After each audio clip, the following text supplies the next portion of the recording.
Welcome to another episode of the Peak Potential Success Show. My name is Fong, and today we have another fascinating guest. He comes highly recommended by a lot of individuals out there who he has helped become more and more successful. He himself has dealt with over 100 units in real estate. He is a networking machine. He is a lead generation powerhouse, and he's also been helping a lot of individuals, business owners, entrepreneurs build powerful professional and also personal brands so that they too can become more and more successful.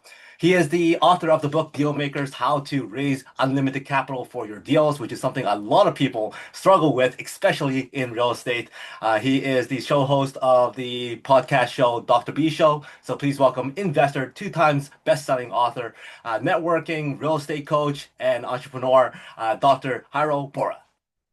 Hey, Fong, nice pleasure to be here, man. Thank you so much for having me. Appreciate it. Awesome. Thanks for being here. Always a joy. I was almost gonna think about putting on like a theme music for you to walk down, just like You should, you should. professional wrestlers coming in and like fireworks and smoke and all kind of stuff. You definitely have the persona, so welcome to the show. Thanks, brother. Appreciate it. Well, first of all, I always ask this question is what is your origin story? You have done so many great things and you've built so much. You're a doctor and you're helping a lot of people become more successful. How did you become who you are? Great opening question, Pong. Fong, I always call you Pong. Yeah. So mom and dad are from Barranquilla, Colombia. Shout out to Shakira, Sofia Vergara, and now the third famous person you know is me. Well, fourth person, Edgar Renteria, famous World Series champion with the Marlins. So with that being said, yeah, born and raised in Queens, New York, and yeah, I went to elementary, junior, and high school in Queens, and I took electrical installation in high school. I was on track to be an electrician, but I wound up electing not to continue that, and I decided to go to the School of Business. Right in my book Dealmaker, I share how I always wanted to be a wrestler. That was going to be my dream, and that didn't happen. I got injured and I got a reality check and all that. So I wound up graduating college, and I originally was going to get into financial services. I was in financial services. I didn't like the position I was in, wound up pivoting into higher ed. I was in higher ed for, God, 12, 13 years. And I was on track to be a professor. I actually went to school, got my doctorate to be a professor after graduation. I was look for a job and find a job with tenure, and that's it, right? Goodbye, live in the sunset, that's it, right? But I always had an entrepreneurship bug. Always sold, in school, hustled, right, as they say. And I decided to, as a side hustle, start Borja Consulting Group, right? I would just do workshops on networking or personal branding, marketing, etc. But I took it real serious. Then in 2019, I registered the business. March, I literally got my degree, my doctorate. May, I resigned my job. And my wife was like, "What's your plan?" I didn't really have a plan, right? So I wound up having a couple of ad hoc clients, and I was basically figuring it out as I went along.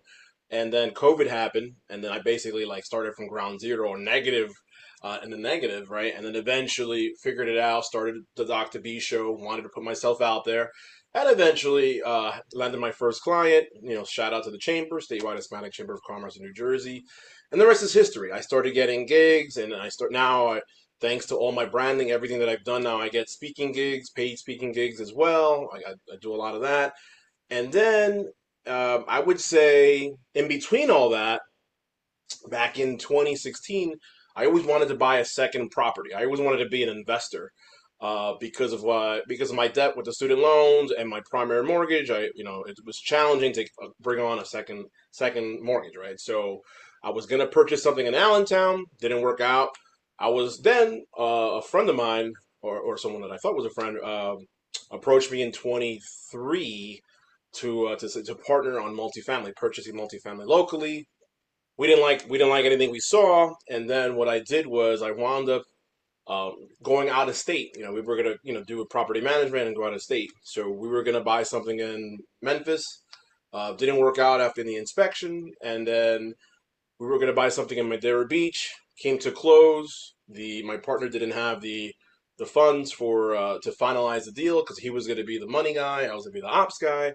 So it wound up being that we couldn't close right then and there. The seller was all over me. Everybody was all over me, and it wound up happening that my partner at the time deployed that money elsewhere. So I was trying to raise a capital for that. I wound up doing some additional due diligence, and it worked out. I wound up walking away from the deal. I actually raised the money for it, but I said, you know what, I didn't want to do it.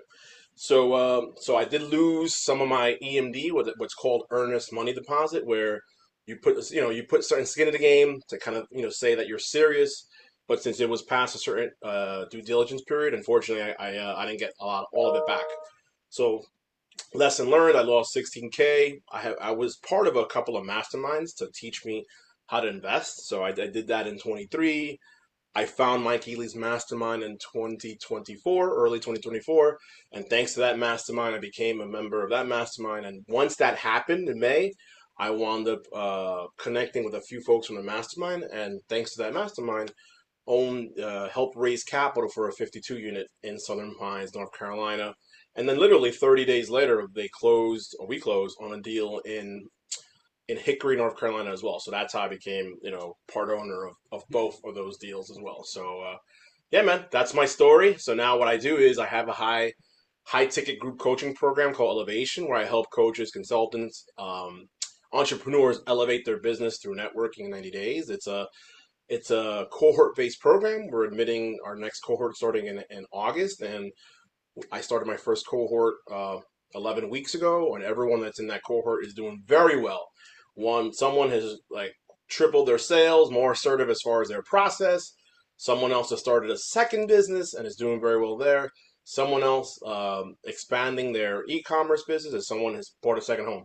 So everyone in that cohort is doing very well. The fifth person that I don't know about, he was on vacation, so he's a little behind. But yeah, so my goal is to get to 1,000 units or 1,000 doors on the real estate side, and on the coaching side. If I could just have continuous enrollment once a month, that'll be fantastic. So that's the goal.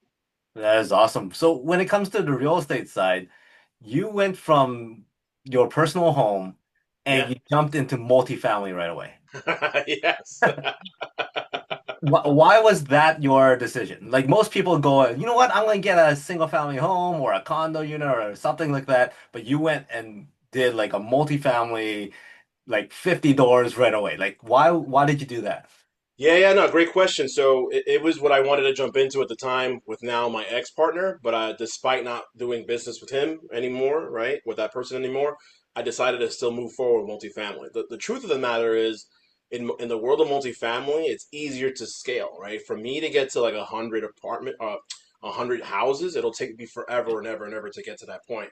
But with multifamily, it's easier to scale. Also, from a cash flow standpoint, let's say if I buy a house, right? Let's say a single family, and let's say for whatever reason the person doesn't pay the rent, I have to cover that percentage, right? But however, if it's a multifamily, even if it's a 4 unit, right? If I don't get cash flow from that one apartment, I'll still get cash flow from those other 3 apartments. So I did it from a scalability standpoint, which is easier to scale if I just jump right into the deep end of the ocean. I know it's crazy, but it made sense for me. Well, most people are going to now ask the next question, and that's this. Well, Yeah, sure, everybody wants the multifamily stuff, but yeah, I can't afford that right off the bat, right? Like you need a bigger down payment, you need a of course. big portfolio. So how did you approach that? Did you come up with Yeah, a no, no, great how question. did you So what I did attack was I explained to you how we closed on that. Well, I can't give you the stupid, you gotta. I it? give you a little bit insider baseball, but not too much, right? So basically, what we did was we had a large team, so everyone had a role on the deal, right? So we had someone.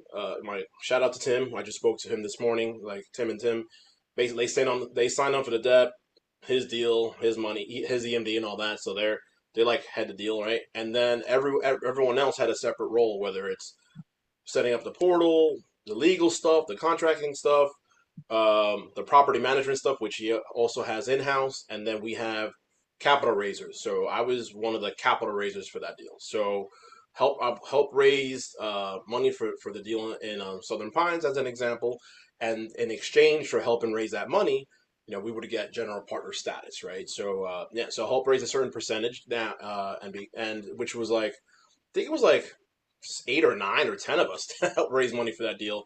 So we put down a certain percentage for the down payment.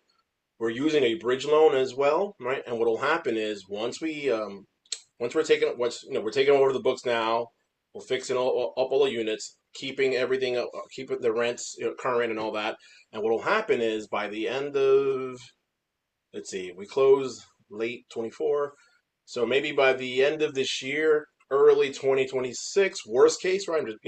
We'll be able to refi into a traditional loan because it's an interest only payment. And then what will happen is when it gets when we refi into the traditional loan, that difference in equity that we have accomplished or made will pay back everyone their principal plus some of their interest. They'll still get paid in the deal for 3 years, and on the exit, that's when essentially they'll 2x their money, right? So to answer your question, that's the I basically gave you like a syndication 101, and that's how you buy big deals, right? You partner with the right people around you. Right.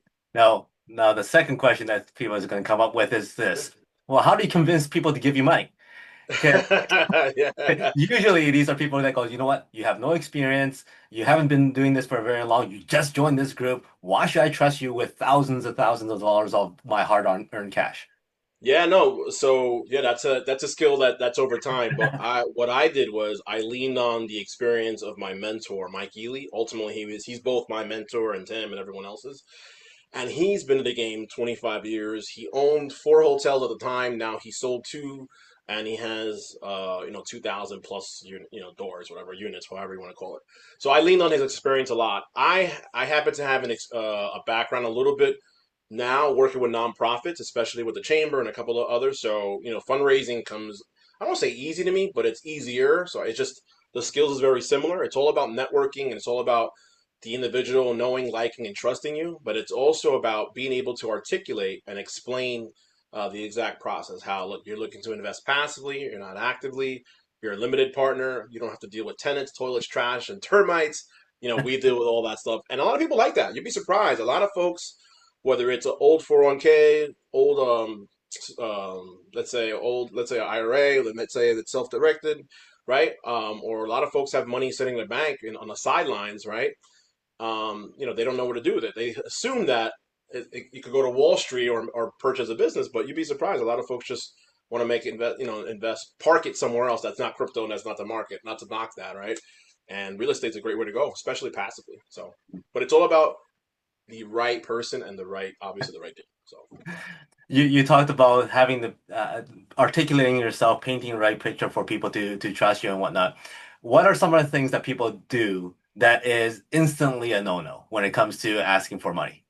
oh man, they just ask too quickly without understanding I the was gonna say that. I'm situation. like, you have no like on LinkedIn. I always get these messages saying, "Hey, thanks for doing this," or "Can you give me this?" I'm like, well, I don't even know you, I right? don't know you, bro. Exactly, exactly. No, you gotta get to know them. So what I do is when I meet with everyone, I mean, I have like an internal clock questionnaire, or whatever, but it's basically just getting to know the individual and knowing where they're at. Because some people want to be active, right, and want to be more involved in the day to day. So they could be like a general partner, while others just could be a limited partner, right? So or others their return, right? So knowing that syndication is a long term play, right, to build in generational wealth long term, but others want to make their money quicker short term. So then maybe a fix and flip or maybe a burr could be better for you, right? So you have to always interview candidly and be honest with everyone. Like, all right, what are your goals? Like, how fast do you want to make these returns?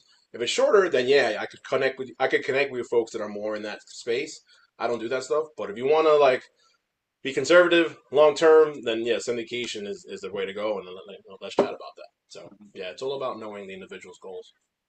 This also ties into the whole networking and building relationship stuff that you're so good at as well. And Yeah, lots of people treat networking as if they jump in and they ask for something right away.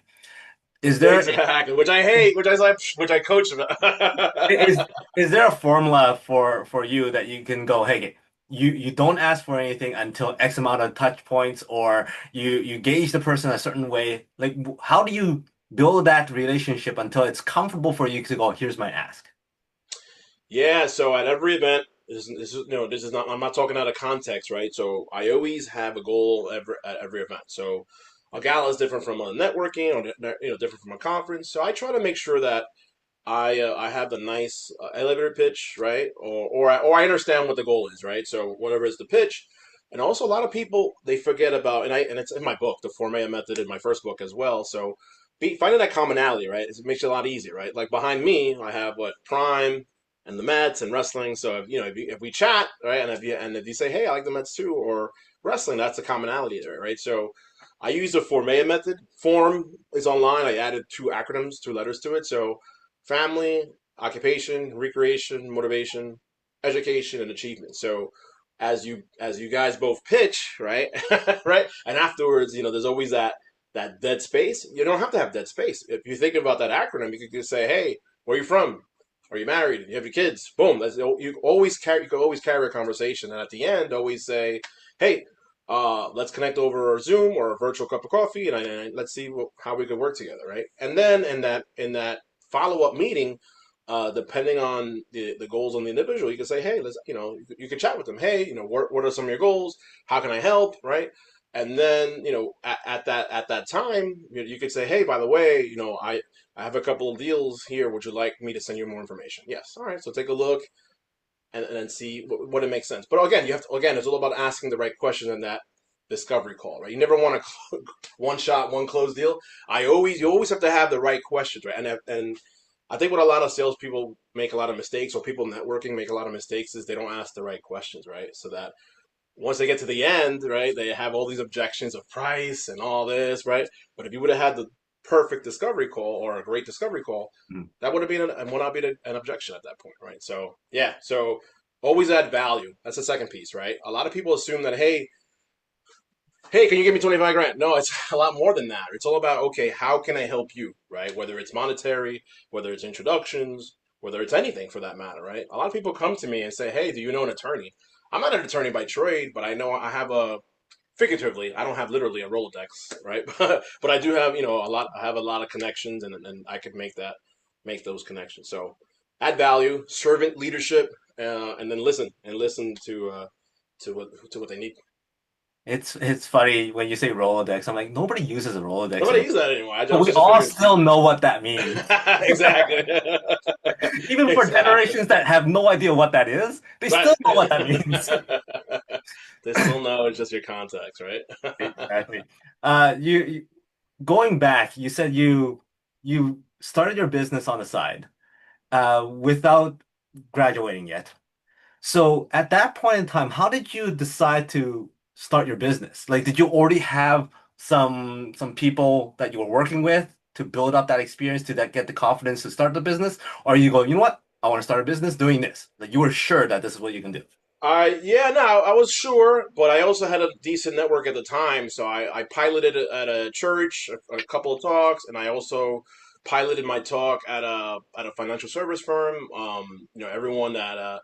Everyone had great things to say about it, and once they gave me some feedback, hey, a few weeks later, hey, you know what, your technique really helped this and that. I was like, I'm onto something. And then that's why I made the decision to literally register the business literally New Year's, like January 2nd. I couldn't do it December 31st, but I did it like near like that first day, there's a legal day or work day in 2019 at the time. So yeah. Was there anybody in your life at that time that goes, you know what, you have something going that's good?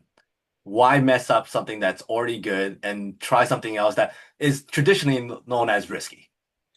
Yeah, a lot of people thought I was crazy, including my wife. Because look, you have a stable job, you're making X, Y, and Z. Why go through that, right? So for me, it was all about like when you're working for someone, right? Like, you are sort of capped to an extent, right? Like you're working for them, right? And then a lot of people say, hey, you could do 9 to 5, right? And then 5 to 9 work for yourself. But it's hard. It's hard to do that, right? And the only way to really like 2x, 3x, 10x is kind of work for yourself, right? So, I made the decision, in May to kind of, jump head first and do it myself.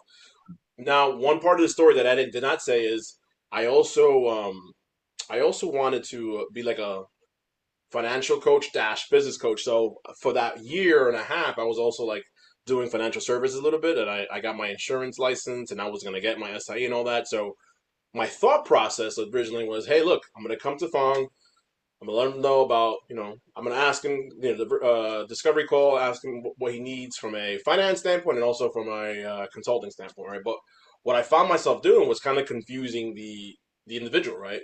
Like I don't know how to attack it as a from Borja or from a financial standpoint. So I made the decision at the end of 2020 to say, you know what, I'm gonna go all in on my business because it was something that I was testing. I was testing because I basically what I was testing was I wanted to be a one-stop shop for all business, right? So whether you needed insurance or buy, sell, or whatever, kind of go through me, right? But I was confusing myself, right? So I wound up just delegating that stuff. So whoever wants to come to me for that stuff, I have a few people I refer them to, and my number one focus now is now the Borja Consulting, or if they want to invest with me, they could have a side conversation about that as well. So Mm. yeah. Now you started your business, you're going full in. Was there Yep. something that completely shocked you that you did not anticipate? Oh man, like I thought like when I was doing it in 2018, 2019, oh, I'm speaking all these speaking gigs, oh, I'm getting paid X, Y, Z is great. This is awesome. But then when that doesn't come in, when all those rejections, like, oh my God. I didn't anticipate all that, right? And then COVID came. I didn't, obviously I didn't see that coming either, right? I was blind, almost everyone was blindsided by that. So yeah, so I think going back, I think if I was to do it again, I would definitely pick a product or service that is easy to scale and a repeatable process, right? I didn't understand that, right? I understand that now, right? I would pick a product, right? I highly recommend for everyone looking to scale. I think it's called Build to Sell, right? That's the name of the book. I don't have the author. I'm sorry, but just Google it. But when the book, it's a story of how a gentleman like he wanted to do everything as far as a marketing agency, and he wound up just pivoting and say, "Look, I'm just going to do logos, or very or in that space." And he wound up saying it. And the more of the story is, he wound up doing that, wound up mastering that, and eventually over time got clientele over that, and eventually sold his business, right? So, yeah, if I could go back in time, that's probably the one thing I would do. I would pick a product or service that is very simple, high demand, that's repeatable the process, and then scale that way. That's what I'm trying to do now with my coaching program. I'm trying to make it where it's simple, easy to understand and easy to scale. So I'm building to scale or building to sell as well. So that's my advice I could give to you or your listeners for that. So You're helping people build their personal and also their professional brands. What yeah. would you say is the biggest difference between the two? Because lots of people get those two mixed up, especially when they're entrepreneurs with their own business. Yeah, the difference between the two is your personal brand, personal and professional, you said, right? Yep. Yeah, your personal brand, like I say, from the moment you wake up to the moment you go to the bagel shop or whatever, to the moment you go to sleep, your personal brand is how do you represent yourself all day, even on social media, right? So just be mindful, be careful as far as what you post Friday night at the club and all that. So be careful there. That's your personal brand. And then your professional brand is everything that has to do with like your font, your colors, your message that you're trying to say, right? And that you could do through social media as well, and also through email, social media, and also through your branding, overall branding, right? So some of the stuff can kind of commingle, right? Back in the day, everyone had a separate IG and a separate this. You'd be surprised. A lot more people now are buying into the person, not necessarily the brand, right? So you just got to make sure that both are up to speed, right? And make sure that you don't post those things from Friday night, Saturday night. Not that it's Keep on. bad. But if you want to represent yourself in a better way, don't do that. I liked how you touched on posting stuff. Do Yeah. you, what's your filter process when you decide to post something?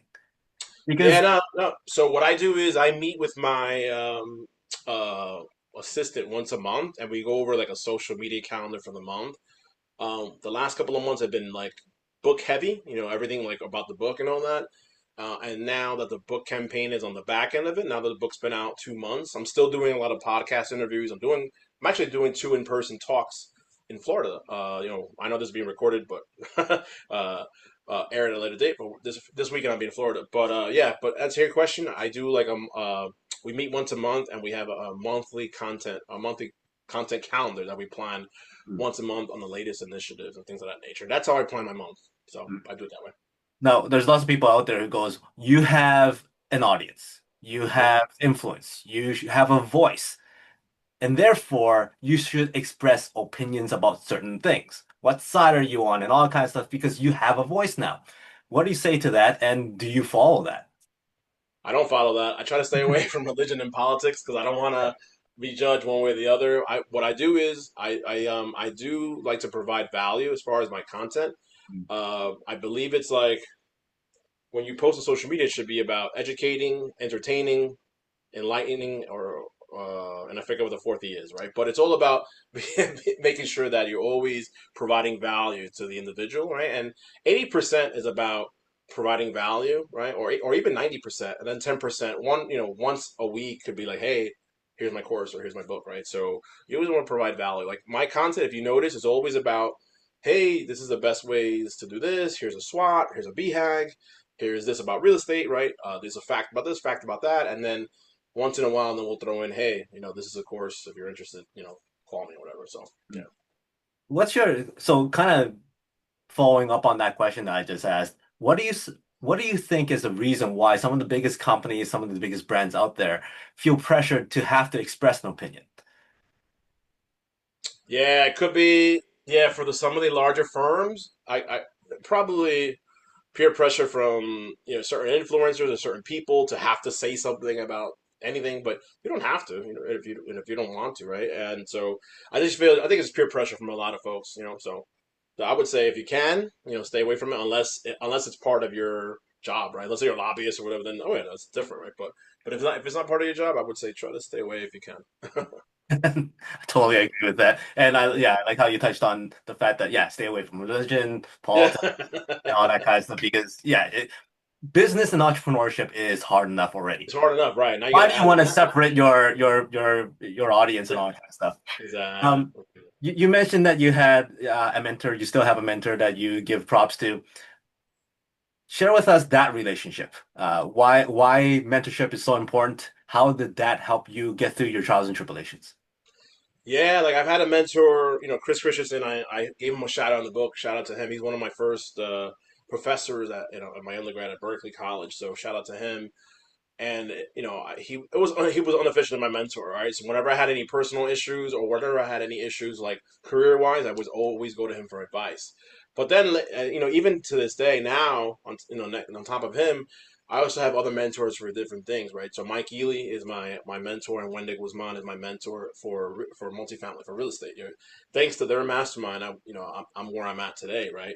Also, Amy Majuri and Sean McNichols, they do real estate. They raise capital for real estate, but they're more in the fix and flip, and I think now they're getting into like larger projects, right? So they're my mentors as well, right? So I think mentorship is so important, whether it's formal or informal, because they already done that 3, 4, 5 steps ahead of you, right? They've already been there, done that, so they've made the mistake. So they could let you know, hey, do it this way, do it that way, so this way you don't spend time, energy, and money going through trial and error, and then spending a lot of money, right? So mentorship is very important, right? And without mentorship, I wouldn't be where I'm at today. So shout out to Coach Christensen, Amy, Sean, Mike, Wen, and everyone else that has impacted me. And even now, when I started my group coaching program, I actually hired a coach as well. I think what's great about having a coach is you're in it, right? So so it's hard for you to step out, right, and then look at it from a 30,000 foot view, right? So with a coach, they could say, hey, look, um, they could see kind of the blind spots that you're not seeing because you're basically in it, right? So I'll give you a case in point.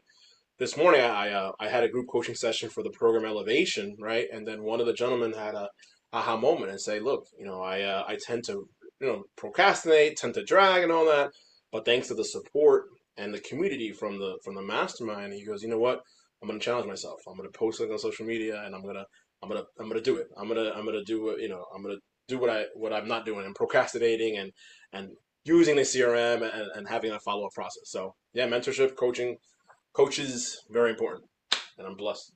Yeah, totally agree with you. I have a few coaches that I always shout out to, and I wouldn't be where I am today if it wasn't for them.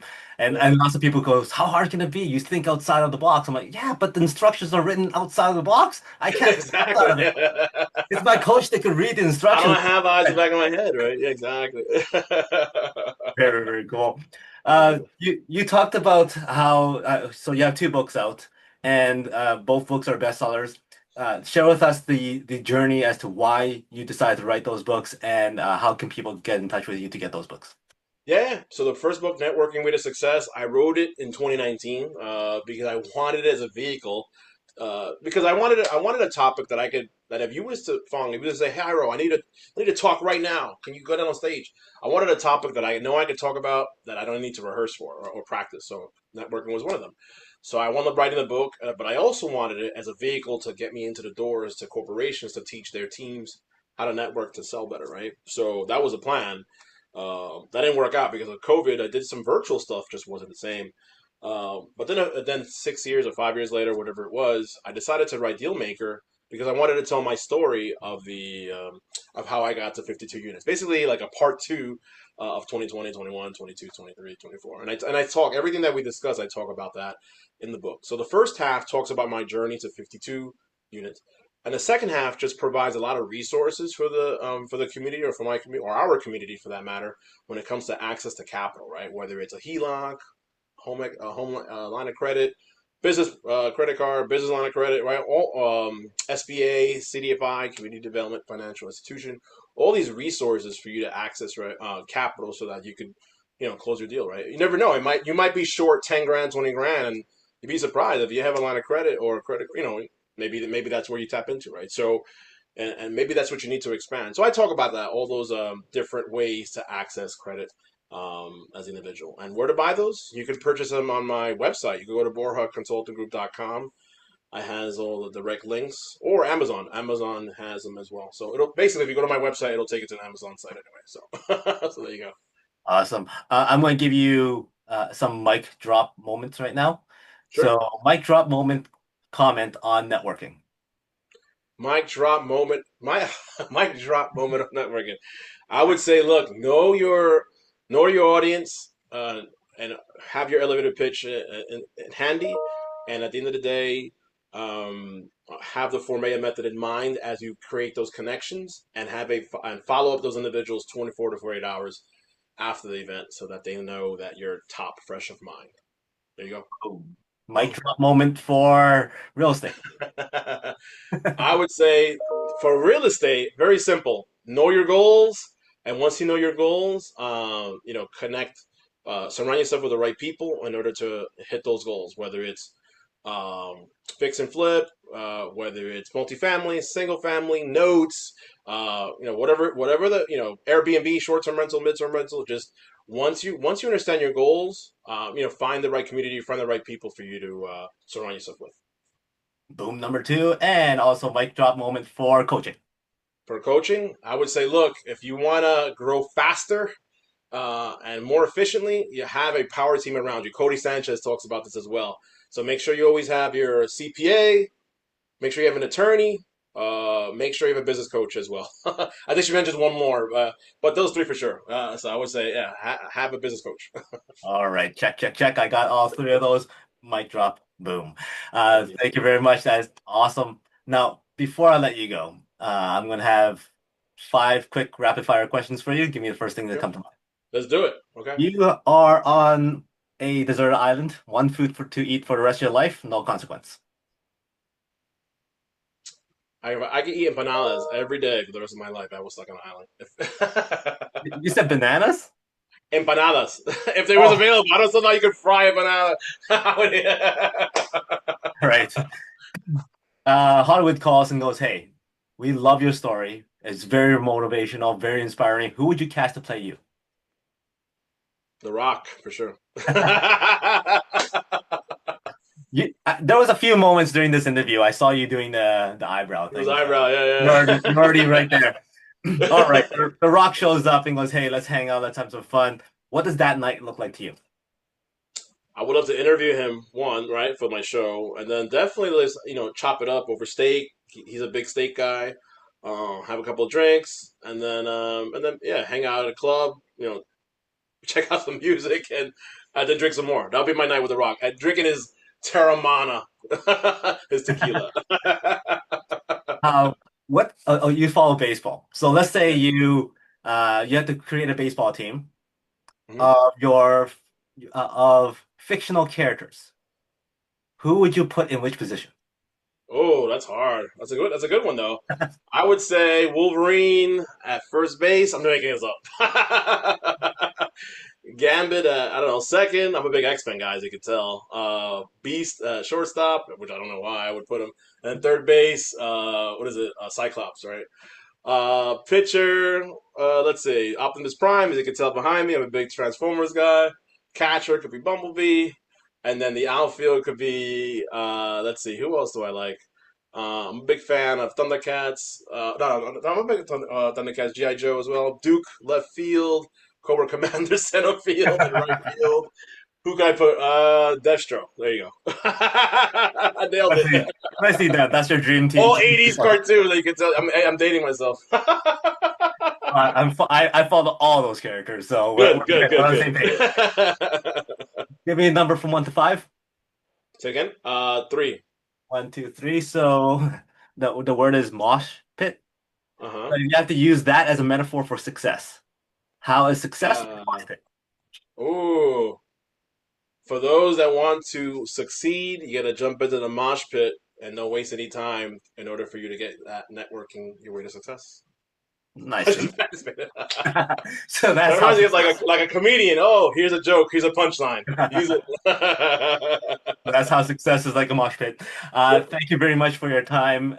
Any final words from you, and also best ways for people to reach out? No, thank you so much, Fong. I had a fantastic time on your podcast. And yeah, for those that want to reach out, either for coaching or investing, yeah, my website, borjaconsultinggroup.com or borjacapital.com, or I'm very active on LinkedIn at Dr. Jairo Borja. Thank you so much for having me. Awesome. So everybody, make sure you reach out to Dr. Bora. Obviously, not only are you going to get great expertise, but you're going to have a fun time chatting with him because this Yep, has that's been a right. blast. So thank you very much. Until next time, today is the day to lock your peak potential. We'll see you later. See you later. Thanks.